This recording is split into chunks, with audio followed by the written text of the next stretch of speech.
petit, que jo sempre l'he vist aquesta cuina de fonda, no? La cuina aquesta de fonda, que aquests productes eren bàsics, no?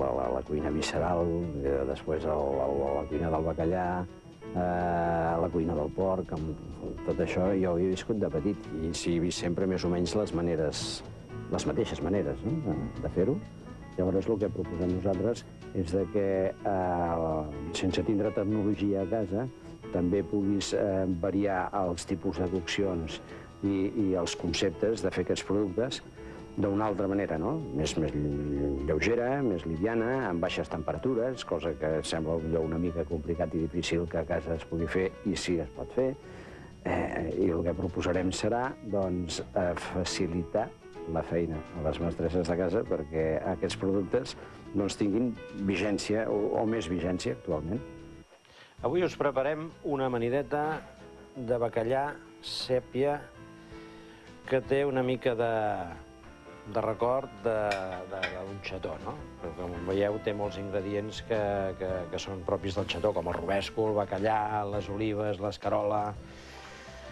Però bé, ja hem agafat les patates, se les hem posat aquí a confitar amb oli durant 45 minuts a baixa temperatura, o sigui que vagi bullint molt a poc perquè quedin molt meloses i molt confitades. Mentrestant anem preparant el tomàquet, que també li traiem la pell i la llavor, i l'estem tallant a daus.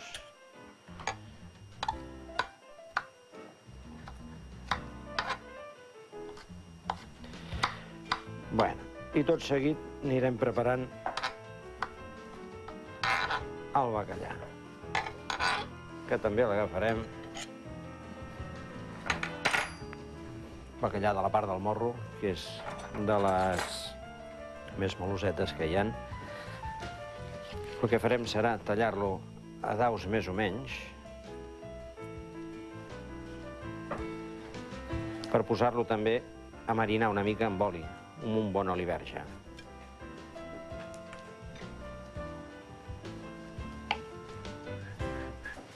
Posarem aquí.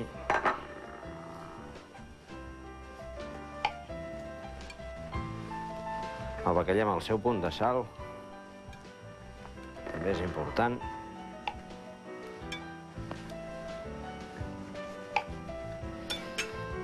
Bé.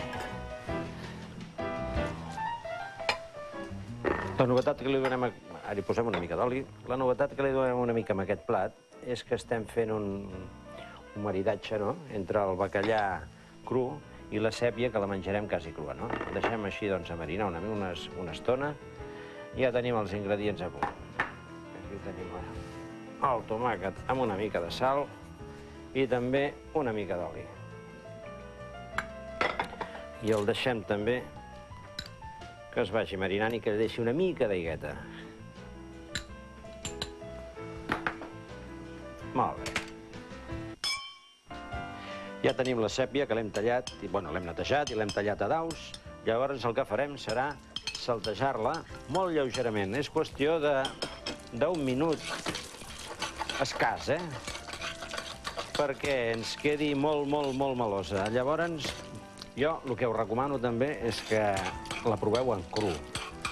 En cru és una meravella. I amb una textura diferent. Clar, l'únic requisit que hi ha és que ha de ser la sèpia ben fresca, però com que aquest país, això no és el nostre problema, doncs... Bueno, i ara ja podem anar a muntar l'amanideta, que com heu vist, com a essència, quasi parteix d'un xató, no? Posem l'escarola, una miqueta de romesco, tot seguit hi posarem l'anxova talladeta també. Bueno.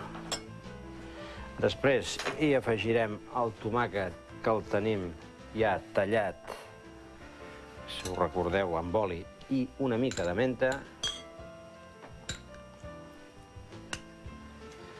En principi no hi posarem sal, perquè com que ja porta prou ingredients, doncs amb una certa condiment de sal. Bueno, això ja ho tenim amanit. I ara ja ens podem disposar a muntar el plat. Llavors, doncs, posem l'escarola al damunt del plat. Tot seguit, les patates, que com heu vist estan confitades i meloses, estan perfectes. Les patates jo us recomanaria que les féssiu el dia abans, perquè llavors, en fred, doncs fan de molt bon tallar, no? Després, tot seguit, hi afegim el bacallà, que com podeu comprovar, doncs, la part del morro sense cap mena de nervi ni cap mena de filament estrany, perquè això s'ha de menjar cru i les coses, quan s'han de menjar crues, han d'estar impecables. I tot seguit hi afegirem l'ou ratllat pel damunt.